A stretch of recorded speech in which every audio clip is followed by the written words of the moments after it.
اعوذ باللہ من الشیطان الرجیم بسم اللہ الرحمن الرحیم شروع اللہ کا نام لے کر جو بڑا مہربان نہایت رحم والا ہے۔ قیامت قریب آ پہنچی اور چاند شق ہو گیا، اور اگر کافر کوئی نشانی دیکھتے ہیں تو منہ پھیر لیتے ہیں اور کہتے ہیں کہ یہ ایک پہلے سے چلا آتا جادو ہے، اور انہوں نے جھٹلایا اور اپنی خواہشوں کی پیروی کی، اور ہر کام کا وقت مقرر ہے، اور ان کو ایسے واقعات کی خبریں پہنچ چکی ہیں جن میں عبرت ہے، اور کامل دانائی کی کتاب بھی، لیکن ڈراوے ان کو کچھ فائدہ نہیں دیتے، تو تم بھی ان کی کچھ پرواہ نہ کرو۔ جس دن بلانے والا ان کو ایک ناگوار چیز کی طرف بلائے گا، فوراً آنکھیں نیچی کیے ہوئے قبروں سے نکل پڑیں گے گویا بکھری ہوئی ٹڈیاں ہوں۔ اس بلانے والے کی طرف دوڑتے جاتے ہوں گے، کافر کہیں گے یہ دن بڑا سخت ہے۔ ان سے پہلے نوح کی قوم نے بھی تکذیب کی تھی، تو انہوں نے ہمارے بندے کو جھٹلایا اور کہا کہ دیوانہ ہے، اور انہیں ڈانٹا بھی گیا۔ تو انہوں نے اپنے پروردگار سے دعا کی کہ میں ان کے مقابلے میں کمزور ہوں، بس تو ہی بدلہ لے لے۔ پس ہم نے زور کے مے سے آسمان کے دہانے کھول دیے اور زمین میں چشمے جاری کر دیے، تو پانی ایک کام کے لیے جو مقدر ہو چکا تھا جمع ہو گیا۔ اور ہم نے نوح کو ایک کشتی پر جو تختوں اور میخوں سے تیار کی گئی تھی سوار کر لیا، وہ ہماری آنکھوں کے سامنے چلتی تھی۔ یہ سب کچھ اس شخص کے انتقام کے لیے کیا گیا جس کو کافر مانتے نہ تھے، اور ہم نے اس کشتی کو ایک نشانی بنا چھوڑا، تو کوئی ہے کہ سوچے سمجھے؟ سو دیکھ لو کہ میرا عذاب اور ڈرانا کیسا ہوا۔ اور ہم نے قرآن کو سمجھنے کے لیے آسان کر دیا ہے، تو کوئی ہے کہ سوچے سمجھے؟ قوم عاد نے بھی تکذیب کی تھی، سو دیکھ لو کہ میرا عذاب اور ڈرانا کیسا ہوا۔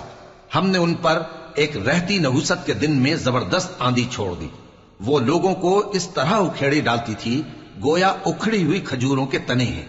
سو دیکھ لو کہ میرا عذاب اور ڈرانا کیسا ہوا۔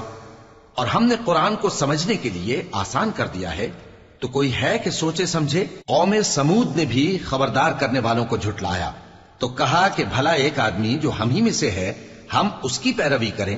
یوں ہو تو ہم گمراہی اور دیوانگی میں پڑ گئے۔ کیا ہم سب میں سے اسی پر وحی نازل ہوئی ہے؟ نہیں، بلکہ یہ جھوٹا بڑائی مارنے والا ہے۔ ان کو کل ہی معلوم ہو جائے گا کہ کون جھوٹا بڑائی مارنے والا ہے۔ اے صالح، ہم ان کی آزمائش کے لیے اونٹنی بھیجنے والے ہیں، تو تم ان کو دیکھتے رہو اور صبر کرو، اور ان کو آگاہ کر دو کہ ان میں پانی کی باری مقرر کر دی گئی ہے، ہر باری والے کو اپنی باری پر آنا چاہیے۔ تو ان لوگوں نے اپنے رفیق کو بلایا، اور اس نے اونٹنی کو پکڑ لیا، پھر اسے مار ڈالا۔ سو دیکھ لو کہ میرا عذاب اور ڈرانا کیسا ہوا۔ ہم نے ان پر عذاب کے لیے ایک زور کی آواز بھیجی، تو وہ ایسے ہو گئے جیسے باڑ والے کی چورا چورا ہو جانے والی باڑ۔ اور ہم نے قرآن کو سمجھنے کے لیے آسان کر دیا ہے، تو کوئی ہے کہ سوچے سمجھے؟ لوط کی قوم نے بھی ڈر سنانے والوں کو جھٹلایا تھا، تو ہم نے ان پر کنکر بھری ہوا چلائی، مگر لوط کے گھر والے کہ ہم نے ان کو پچھلی رات کے وقت بچا لیا اپنے فضل سے۔ شکر کرنے والے کو ہم ایسا ہی بدلہ دیا کرتے ہیں۔ اور لوط نے ان کو ہماری پکڑ سے ڈرا بھی دیا تھا، مگر انہوں نے ڈرانے میں شک کیا، اور ان سے ان کے مہمانوں کو لے لینا چاہا، تو ہم نے ان کی آنکھیں مٹا دیں۔ سو اب میرے عذاب اور ڈرانے کے مزے چکھو۔ اور ان پر صبح سویرے ہی ٹھہر جانے والا عذاب آ نازل ہوا، تو اب میرے عذاب اور ڈراووں کے مزے چکھو۔ اور ہم نے قرآن کو سمجھنے کے لیے آسان کر دیا ہے، تو کوئی ہے کہ سوچے سمجھے؟ اور قوم فرعون کے پاس بھی ڈر سنانے والے آئے تھے، انہوں نے ہماری تمام نشانیوں کو جھٹلایا، تو ہم نے ان کو اس طرح پکڑ لیا جس طرح ایک قوی اور غالب شخص پکڑ لیتا ہے۔ اے اہل عرب، کیا تمہارے کافر ان لوگوں سے بہتر ہیں؟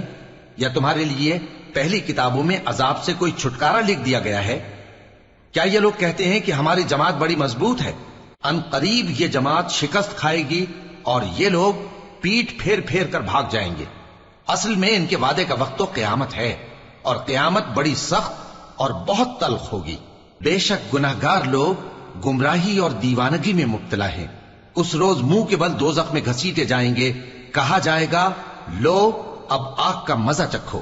ہم نے ہر چیز اندازہ مقرر کے ساتھ پیدا کی ہے، اور ہمارا حکم تو آگ کے جھپکنے کی طرح ایک بات ہوتی ہے۔ اور ہم تمہارے ہم مذہبوں کو ہلاک کر چکے ہیں، تو کوئی ہے کہ سوچے سمجھے؟ اور جو کچھ انہوں نے کیا ان کے اعمال ناموں میں درج ہے، یعنی ہر چھوٹا اور بڑا کام لکھ لیا گیا ہے۔ جو پرہیزگار ہیں وہ باغوں اور نہروں میں ہوں گے، یعنی سچی بیٹھک میں ہر طرح کی قدرت رکھنے والے بادشاہ کی بارگاہ میں۔